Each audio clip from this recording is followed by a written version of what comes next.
The United States has been the world's dominant power since the Second World War, but today there are new economic challengers: Brazil, Russia, India, and especially China. Does a faltering U.S. economy compromise its role as the world's only superpower? Next on Great Decisions. In a democracy, agreement is not essential, but participation is. Join us as we discuss today's most critical global issues. Join us for Great Decisions. Great Decisions is produced by the Foreign Policy Association, inspiring Americans to learn more about the world. Funding for Great Decisions is provided by the Star Foundation. Great Decisions is produced in association with the University of Delaware. We've heard it before, dire forecasts of America's loss of world stature. In the 1970s, it was defeat in Vietnam and the decline of the dollar.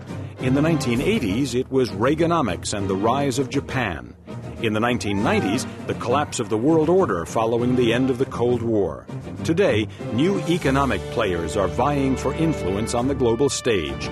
Brazil, Russia, India, and China, to be exact, with countries like South Africa and Turkey not far behind. We know that these 6, 8, 9 countries count as the major powers, the rising powers that are going to shape the world of the 21st century. 20 years ago, their economies represented a fraction of the world's industrial wealth.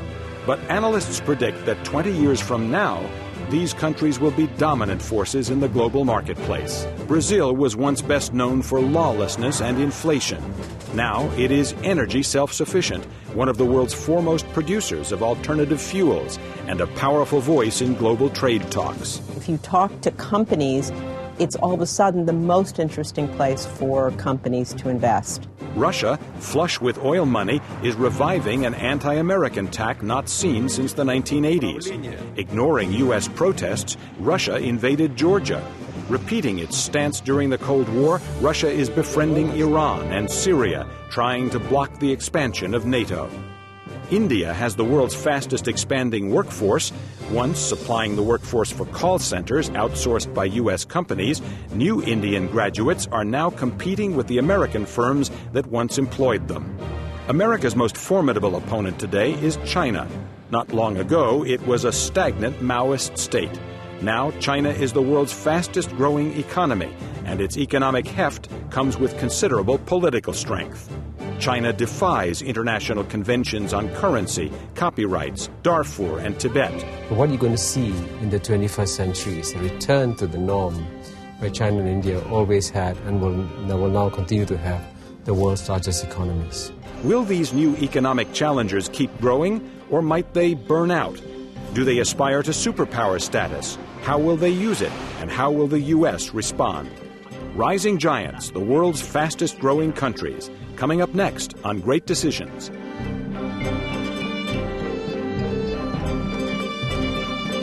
And now from our studios, here is Ralph Begleiter. Welcome to Great Decisions. I'm Ralph Begleiter. Joining me to discuss the world's rising powers are Parag Khanna, Senior Research Fellow at the New America Foundation and author of the book The Second World, Empires and Influence in the New Global Order, and John Wolfe, President of the Eisenhower Fellowships and a former U.S. diplomat in several countries, as well as a former top State Department official on Asian affairs and non-proliferation. Thanks to both of you for being with us on Great Decisions. When we talk about rising powers, let's have a kind of definition. What do we mean by that? What are the characteristics of a nation that is a rising power? Parag?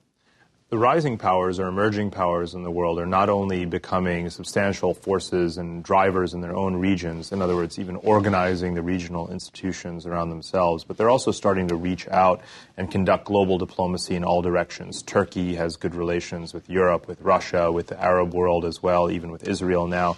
Kazakhstan has strong relations with China, with Russia, with the U.S. Brazil is building direct diplomatic and trade relationships with China and India and Africa. So you see these are the rising powers because they're controlling and starting to set the agenda in their own neighborhoods, and they're also conducting global diplomacy very confidently. John, your view on this? I mean, those are right. There are different countries are rising powers in terms of different aspects. India has always been a very effective force with diplomacy. Brazil is increasingly like that. South Africa like that.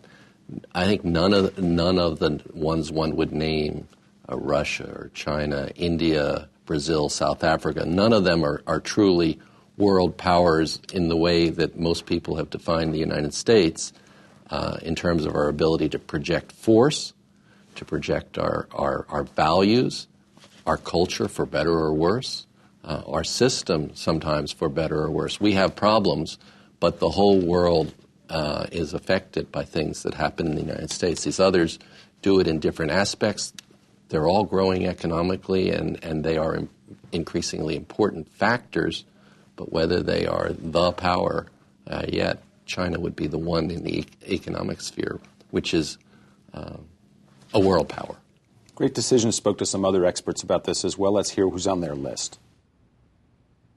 In the Western Industrial Revolution, when you saw an improvement in living standards in one lifetime, you saw an improvement of about 50%. In Asia, you're seeing an improvement in standards in one lifetime, not of 50%, not 100%, not 200%, but 10,000%. Now, this is the fastest ever economic growth seen in history, and it's happening in Asia. When I think about Brazil today, it is Brazil's moment in time. It has changed quite dramatically since President Lula became the president 6 years ago. He is a labor leader who has come in and implemented a macroeconomic model, a very conservative macroeconomic model that put a great deal of emphasis on a sound fiscal approach. He reduced inflation quite dramatically, and he has created through his policies a boom in the country. The world has been closely following Turkey's recent success, especially our great economic performance in the past 5 to 6 years. Our revenue has reached nearly $1 trillion, and we became the 15th largest consumer economy in the world. All right, so President Gül was last, so what do you think of Turkey? Is that a reasonable claim for him to make?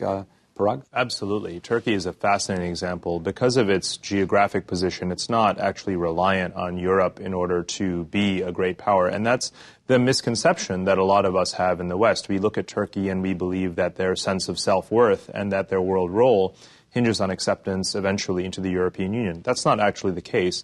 The relationship that Turkey has had with the EU in the last 40 years has been that European investment and support for Turkish stability and growth has led to a situation which I today call neo-Ottomanism.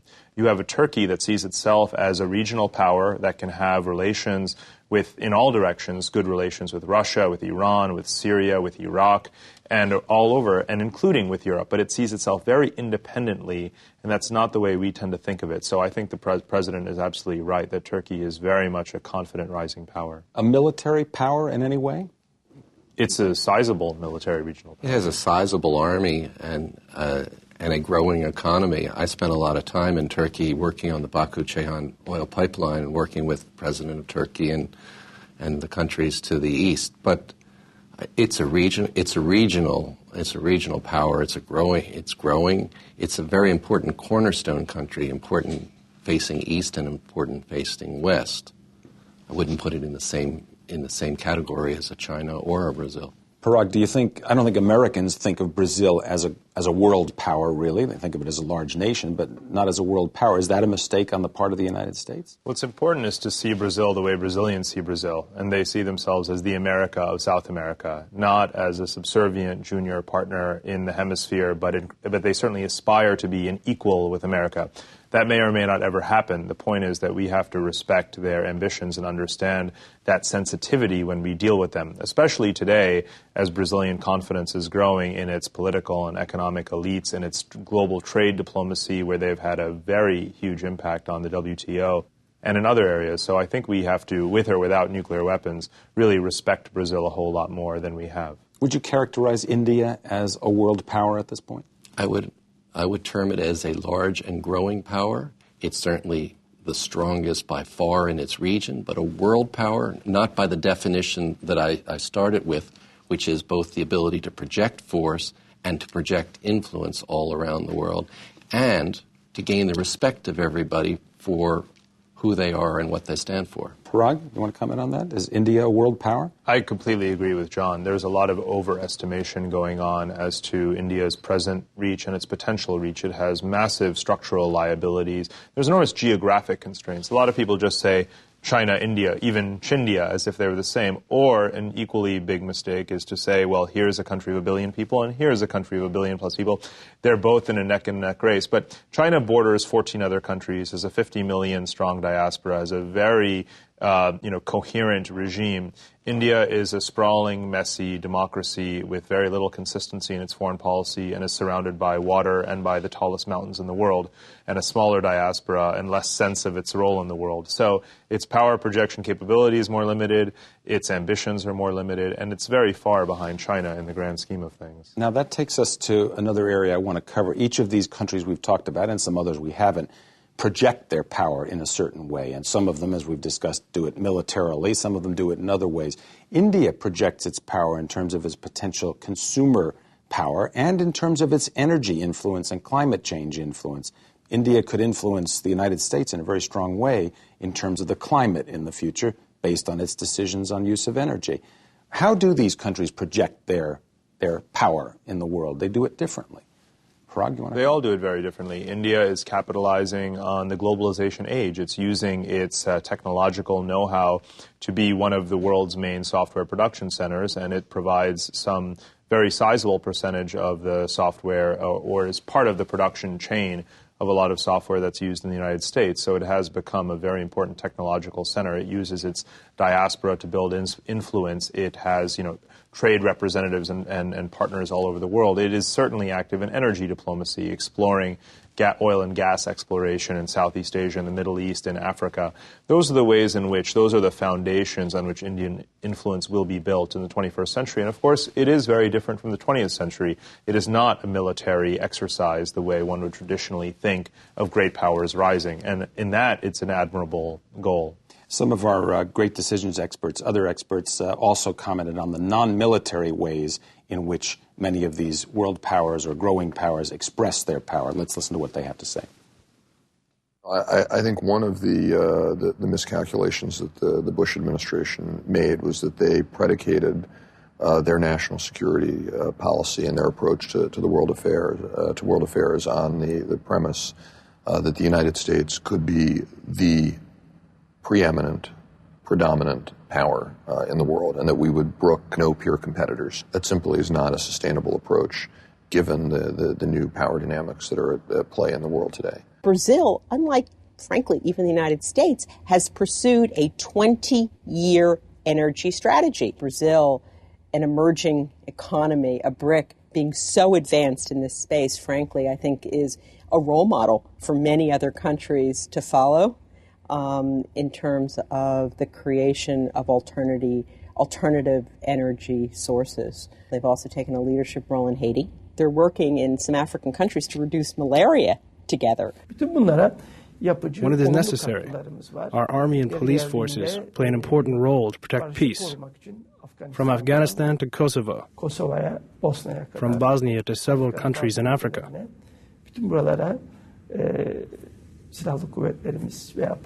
All these actions draw the attention of the world.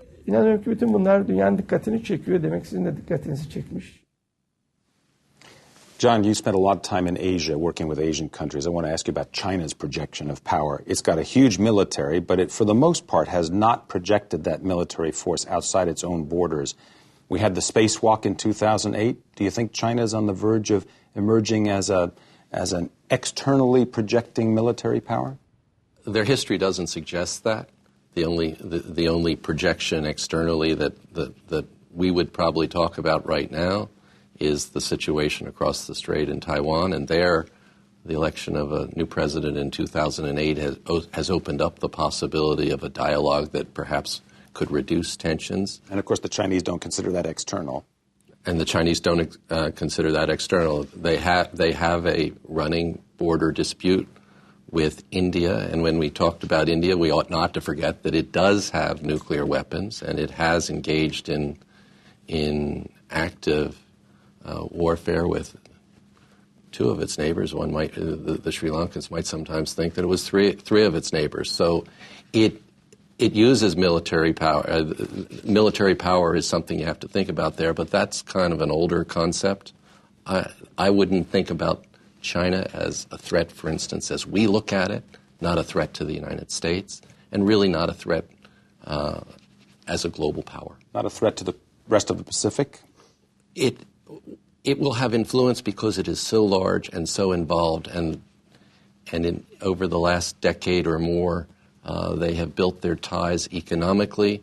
They're building a navy. They have a massive armed forces that are increasing the expenditures. It's still a very small in our terms, but it's big. It is the dominant power in Asia, and it's a major player on the world scene. We haven't even mentioned Russia so far, and clearly Russia is a world power of one sort or other. It's a superpower also. It still has its nuclear weapons.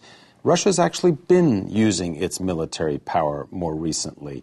They invaded Georgia in 2008, for example. Is that something the United States and other countries will have to be on the alert for? Is Russia using its military power in some way? The U.S. has actually, for at least the past decade, been aware of Russian military activity around its region. The smaller interventions that it's done in Central Asia, obviously there was the Chechnya War, which we all watched very closely, and then Georgia in 2008. And then there's always been smaller altercations, such as a cyber attack against Estonia and so forth. So the U.S. and Europeans have been watching Russian activity and subterfuge, if you will, around Eurasia very carefully in the last few years. And they're going to continue to for so long as the government is riding high oil prices and is feeling very insecure about its borders and its reputation in the region. Russia doesn't have a particular economic strength except in the sense of its energy exports. That's a big factor, though, and they can influence other countries that way as well, can't they? Whatever oil prices are, the Europeans have created a situation in which they are highly dependent on energy sources that come either from Russia or through the Russian pipeline systems to them. That's going to give them perhaps a disproportionate influence, even if you leave aside their vast military force or their vast nuclear force, which is not the biggest threat in terms of the actual usage. I would say that a Russia with as many nuclear warheads as it has is dangerous just in terms of if one of them gets loose and it moves to a non-state actor. But Russia has leverage, and they've created the situation so that they can use the leverage on their immediate neighbors and potentially in Europe. I want to ask you about a couple of smaller countries that we haven't mentioned either, but I think some people put in the category of emerging powers or world powers in one way or another. South Africa, Parag, for example. What about South Africa? Is it a world power? Would you characterize it that way? A growing one? I mean, to be brutally frank about it, it's not even close. I mean, there's a lot of sympathy in the West and elsewhere for South Africa, its potential, for sure, as Africa's economic leader and even a moral leader as it has been under Nelson Mandela. But a lot of that edifice has been crumbling and the potential has been unrealized. And as you know, of course, Thabo Mbeki was forced to step down last year. And so in a variety of ways, it has, again, I'm using a strong word, but it has failed the expectations that a lot of people have had for it as a leader in Africa. They're effective in global fora. I guess we should have said when we were talking about India or Brazil. They are very effective when it comes to international organizations in which power is not tilted towards, for instance, the developed countries. And they're very effective diplomats, but they're a regional power and they have massive internal problems that they need to deal with before, even to keep themselves as the dominant regional power. And speaking of regional powers, I just want to ask you about this one. It doesn't come up on many people's lists. Would you consider Israel to be a world power? It's in the news everywhere in the world all the time. It's clearly a regional power. It's got nuclear weapons. It's got a strong economy, tiny population. Where does Israel fit in the panoply of the countries we've been discussing? Well, they certainly have the ability to be a catalyst for world-shaping events. And they are certainly a power in their region, and they have, as you say, a small but very important economic power. If they could find with the Palestinians and Arabs around them a way to settle the Israeli-Palestinian war, dispute. They could create a peaceful situation there, and I think Israel could be a very powerful force for good in the Middle East. Parag, do you want to comment on that at all? I agree that it could be. However, there's still this broiling internal debate there and elsewhere as to whether Israel is the eastern front of Western civilization or whether it needs to realize that geography is destiny and find an accommodation with its neighbors. I think that right now the tension between those two remains, unfortunately, unresolved. All right. Now, I want to come back to a point both of you made earlier in our program, which is that many of these developing powers, these emerging powers in the world, have serious problems of one sort or another internally that they have to deal with. Let's listen to what some of our great decisions experts had to say about that.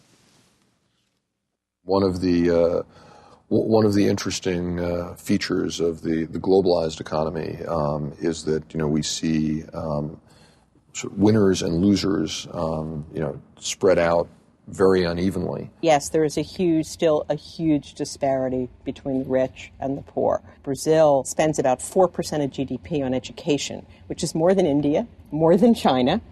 So he needs to bring a whole new class level of education to people. In the 19th century, when the Europeans built steel mills, they could throw out as much smoke in the air as they wanted to and not have to worry about global warming. Now China and India also have to worry about global warming and be part of the solution too. And then, of course, domestically, they have problems of inequality that are rising. And in the case of China, of course, you have the concern about how will they reform their political system. I mean, I think they'll succeed in doing it, but that's the challenge that they face. I mean, so the Asian states have not arrived yet. They still have many, many more challenges that they face. Let's talk a little bit about that rich-poor gap or the inequalities, because it seems to me that that's a challenge that stretches across many of these countries. You could say that's true in Russia. You could say it's true in China, in India, perhaps in Brazil and others. How serious a problem is that, preventing these countries, holding them back from truly exercising and projecting their power? Parag? It's a problem in actually holding these countries together. It happens to be exactly the reason why I titled my book The Second World. The Second World used to mean the socialist former Soviet republics. And now, to me, it means countries that are first world and modernizing and third world and underdeveloped at exactly the same time, and exhibiting all of these tensions and disparities between rich and poor, haves and have-nots, elites, disenfranchised. And I believe that countries like Indonesia and Egypt and Russia, very large, very populous countries, are so internally fragmented, divided, and at potentially, in a state of splintering. And I think that we may see that happen just as much as we're likely to see a success story like Brazil, where everything seems to gradually be coming together. John, how about poverty and education as issues in these countries? Well, I think all of those are issues like they are issues for us. The 21st century is going to go to those who have education, who are innovative and able to create new economies. Tom Friedman used a metaphor for China about careening down a superhighway with a large speed bump out there somewhere. And I think in terms of the vast poor and politically deprived of China, that's an issue. He said about India, it's a jalopy that's going on full speed down a very bumpy road to a superhighway in the 21st century. But the question is, will the jalopy hold together till it gets there? I think this is true for many of those countries. There are others where they're doing a better job of closing the income gap. I was looking at education standards in some of these countries, and I was surprised actually to discover that in most of the countries we've been talking about, literacy is really quite high, actually, in Russia, in India, even in China and so on. So education doesn't seem to be the big problem, or at least literacy anyway doesn't seem to be. Is there a gap in the kind of education, the kind of training these countries offer? It's not just the raw educational skill. It's that whole social and political environment that encourages innovation, but also encourages risk-taking, doesn't penalize failure. I think in the 21st century, those are factors that go with education, and the people who succeed are going to be people who are well-educated, but encourage risk-taking, to be innovative, and then encourage entrepreneurship, and that takes a rule of law and some other things that that many of these countries still don't have. All right. Parag Khanna, Senior Research Fellow at the New America Foundation, author of the book The Second World, Empires and Influence in the New Global Order, and John Wolfe, President of the Eisenhower Fellowships and a former U.S. diplomat in a number of countries, as well as a former top State Department official. Thank you both for being with us on Great Decisions. Thank you. Thank you. And thank you for watching Great Decisions. We'll see you next time. I'm Ralph Begleiter.